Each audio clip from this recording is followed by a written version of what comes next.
Welcome everyone. Today we'll delve into the critical environmental threats that are impacting water-related ecosystems. These threats not only compromise biodiversity, but also directly affect human health and our access to clean drinking water. Recent data indicates that over 2 billion people, that's 26% of the world's population, do not have access to clean drinking water. In today's session, we will explore two interconnected issues that contribute to these alarming statistics: harmful algal blooms and heavy metal pollutants. Each of these topics ties back to the United Nations Sustainable Development Goal 6.6, which aims to protect and restore vital water ecosystems. Let's break down these challenges. First, we'll discuss harmful algal blooms, or HABs, which are caused by an excess of nutrients in water systems.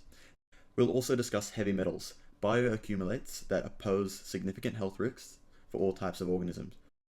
By understanding these issues, we aim to highlight the severity of the situation and discuss potential solutions that align with the United Nations Sustainable Development Goal 6.6. Let's begin. Harmful algal blooms, or HABs for short, pose a major threat to water quality worldwide, often caused by excess nutrients like nitrogen and phosphorus entering water systems through agricultural runoff, sewage, and industrial pollution. These nutrients, key components of DNA, accelerate algae growth, leading to oxygen depletion and the release of toxins, such as microcytins and saxitoxins. These toxins can cause liver damage and paralytic shellfish poisoning, making the water unsafe to drink and the seafood dangerous to consume. Additionally, algal blooms block sunlight from reaching aquatic plants, leading to oxygen-deprived environments that kill fish and other organisms. These issues undermine the UN's Sustainable Development Goal 6.6, which aims to protect and restore water ecosystems. However, solutions like bioflocculants and alkalizing bacteria offer environmentally friendly methods to combat HABs, as shown by research aligning with the goal of safeguarding our water resources. Critical to the United Nations Sustainable Development Goal 6.6, which aims to protect and restore water-related ecosystems, is minimizing heavy metals in waterways. Non-essential heavy metals like arsenic, cadmium, lead, and mercury are not naturally found in organisms, and these metals both bioaccumulate and pose severe risks to ecosystems when contaminated. Heavy metals disrupt biological processes by displacing essential elements with similar properties that cannot perform or exhibit the same functions. This leads to issues like mitochondrial dysfunction, where mercury interferes with the polarity of the mitochondrial matrix, leading to oxidative stress in the mitochondrial membrane, lipid peroxidation, and overall cellular damage. Additionally, the presence of these heavy metals catalyzes the production of reactive oxygen species and reactive nitrogen species, which degrade lipids, proteins, and DNA, causing serious health complications including cancer through damaged DNA, mutated growth inhibitors, and proto-oncogenes.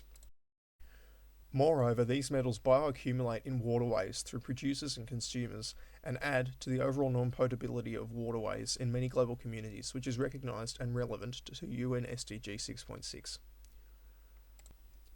Industrialisation and agriculture significantly contribute to heavy metal contamination through use of fertilisers containing heavy metal impurities. These fertilisers leach and run off metal into the soil and waterways. Mitigating these impacts are regulations and policies implemented to control the allowable concentrations of metals in fertilisers and also prevent runoff into waterways. Agriculture Victoria's regulations prohibit the use of fertilisers containing more than 10 mg per kilogram of cadmium, 5 mg per kilogram of mercury, and 100 mg per kilogram of lead in their fertilisers. Additionally, the New South Wales Government's biosecurity policy on heavy metal contamination provides guidelines for the safe use of fertilisers and limiting materials, helping limit their impact on water ecosystems. Similar regulations exist worldwide, contributing to the progress on UN SDG 6.6. As a result, there has been a net increase in permanent drinkable surface water between 2005 and 2022, reflecting positive strides in controlling heavy metal contamination and protecting water-related ecosystems.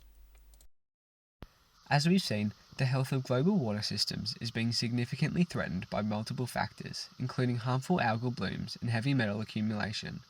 These processes not only deteriorate water quality, but also disrupt ecosystems, threaten biodiversity, and ultimately impact human health and access to clean water.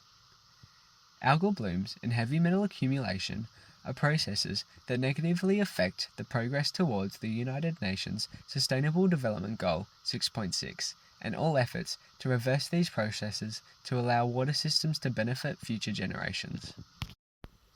It is clear that protecting water ecosystems is not just about improving water quality, it's about ensuring the sustainability of life itself. By implementing and supporting initiative solutions at both local and global levels, we can move closer to achieving the goal of clean water and healthy ecosystems worldwide.